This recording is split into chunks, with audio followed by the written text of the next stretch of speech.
Hey, thank you everybody. This is Nikki Burnett. I'm the founder of Taste Life Nutrition. I'm a functional nutritionist and I practice strategic evidence-based nutrition. I talked last week a little bit about dogs, and I felt like that I didn't give as much information as I wanted to. I gave a lot of information, but I didn't really go into what I feed them, and I still think that I want to do a video to show you what I do and how I feed them. But I really want to make some things clear when I talk about the kind of foods that they eat and what I do and how it's not that difficult, because you know, our goal when we get these guys, we adopt them or we buy them or whatever it is we do. Adoption is good. It's always good to adopt or to rescue. But our goal is to keep them around as long as we can. I want to keep my guys around as long as I can. And, you know, I lost my guy last year at 10. That's just too early. And I think I said in my last video that, you know, in my mind, truly, they should be living to like 20. And so I work really hard to research what I think that they should eat, what I think is best. And I want to tell you what I think about that.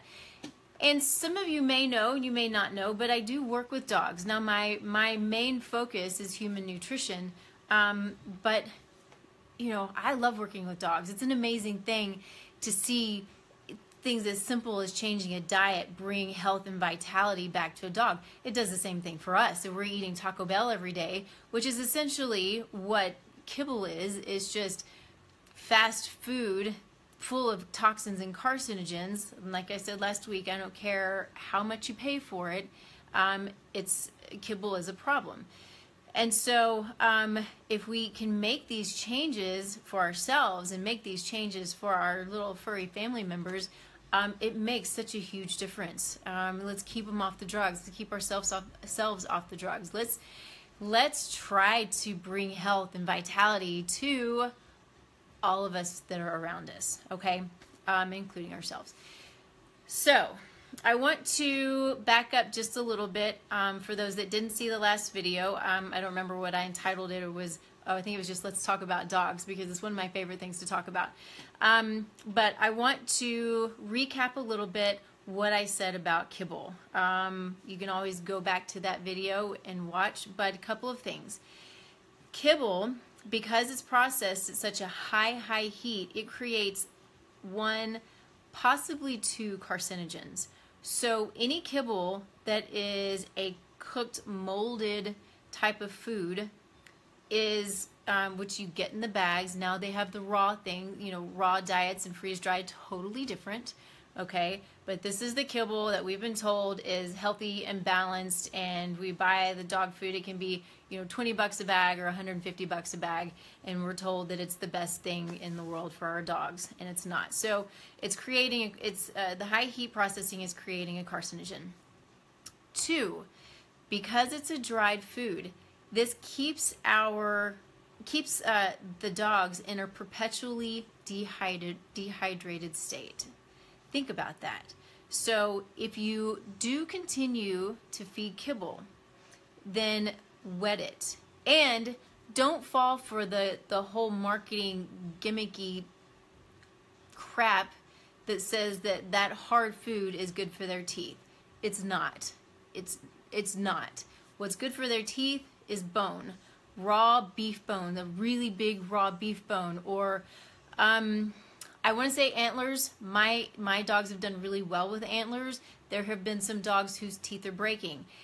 This is going a little bit off topic, but I'm almost willing to bet, I don't know if this is the case, I haven't seen the research, and I don't know if there is any research, but I would almost bet that those dogs whose teeth are breaking, they are not healthy animals. I've never seen my dog's teeth break.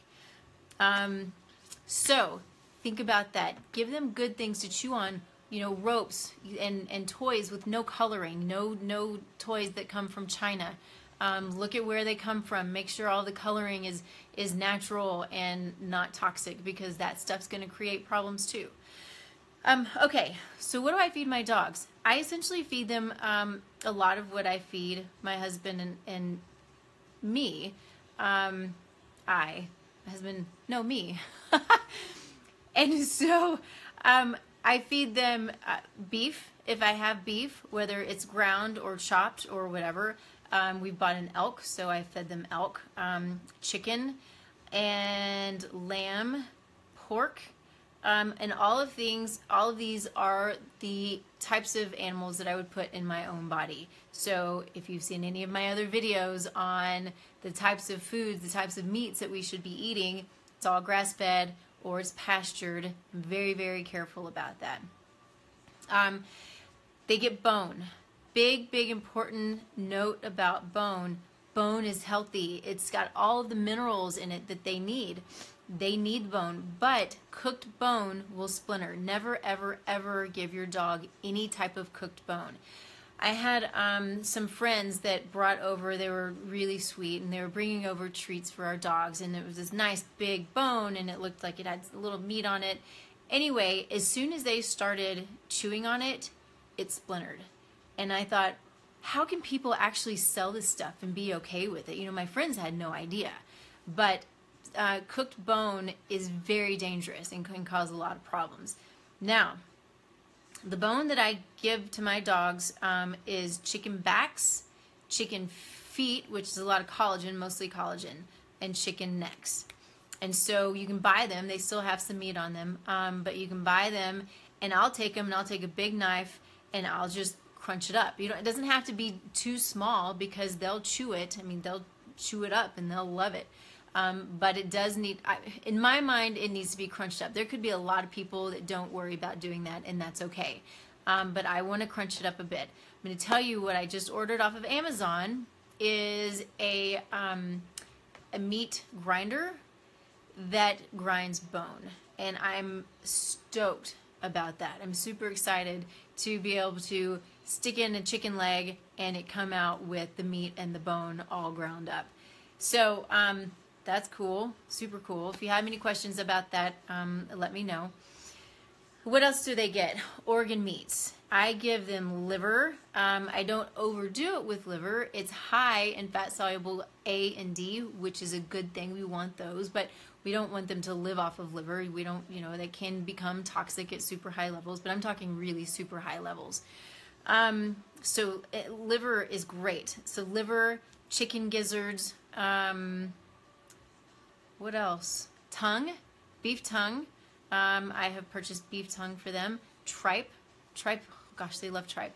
And I think that's probably it.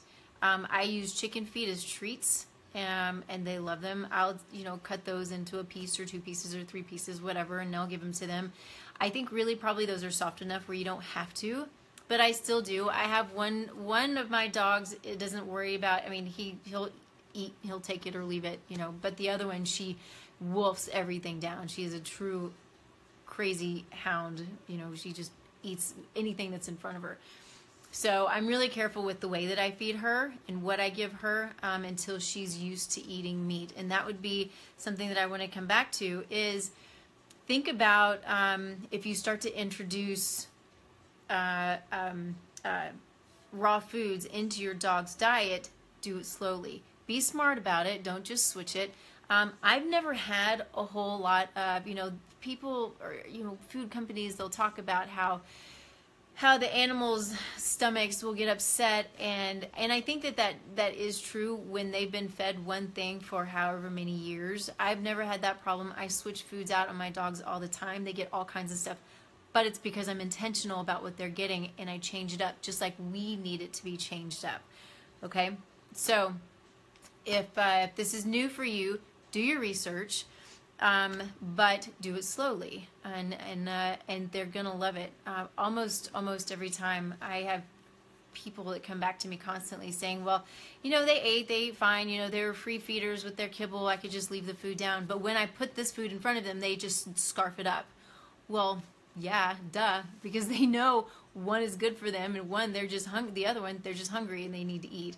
So, but funny story, when we got our latest dog, Sage, she'd never had raw meat, and so I put a little kibble down. I knew that's what she'd been getting, so I put a little kibble down and put some meat in it, and she actually spit it out at first, but she ate it, within, I don't know, 5 or 10 minutes or something like that. So sometimes it's a surprise. They're not used to it, but they'll quickly figure it out.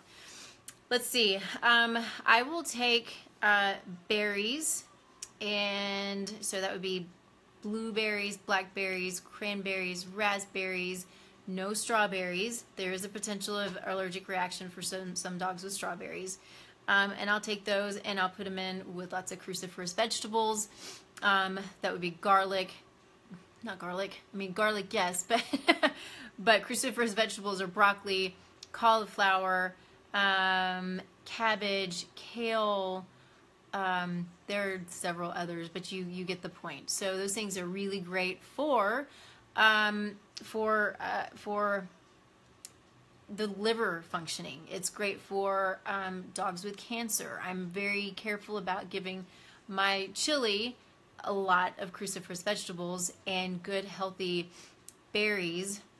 Not a lot of berries. I don't want a lot of sugar, but these cruciferous vegetables mixed with some good berries to help to keep him in a healthy place. Let's see. I'm not sure what this is. So I'm still, and so Michael Smith, it says to invite you in. So if that's you and you're in, then great. So I just invited you in.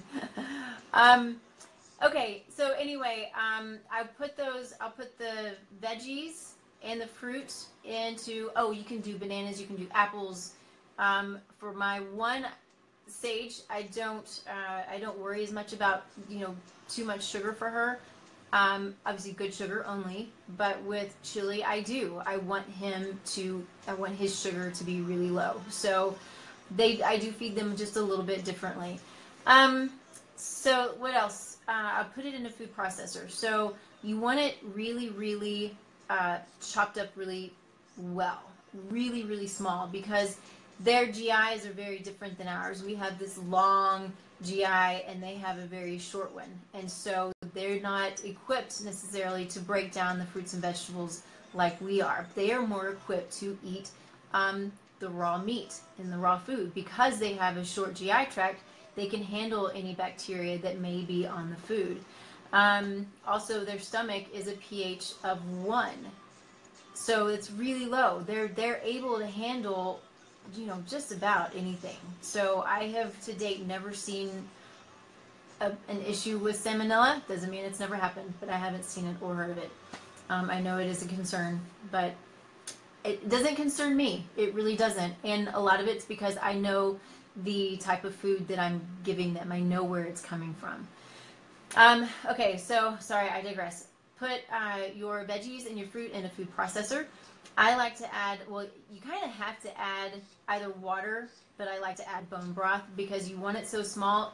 You gotta have more liquid in there, so it gets really, really small. So it gets just a little bit soupy, and so I mix it all up. And so I really try to give them something different every day, every other day, because I make excess, and so I will make 2 or 3 days worth, and then I'll put it in the freezer. And then so it could be a couple of days in a row that I have different foods that I'm making up and putting them in the freezer so I can go back to it and I'm still mixing it up.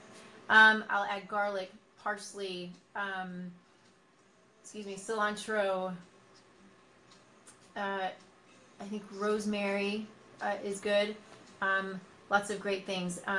Other good vegetables you can do are summer squashes and winter squashes. Winter squashes are really, really great. And then sweet potatoes. I wouldn't do regular potatoes, and I certainly wouldn't do raw regular potatoes. I don't think they give much to the animal. If you're going to feed them, you want to feed them nutrient-dense foods. Now, for your dogs that are not dealing with cancer, I think some beans and maybe some oatmeal are okay.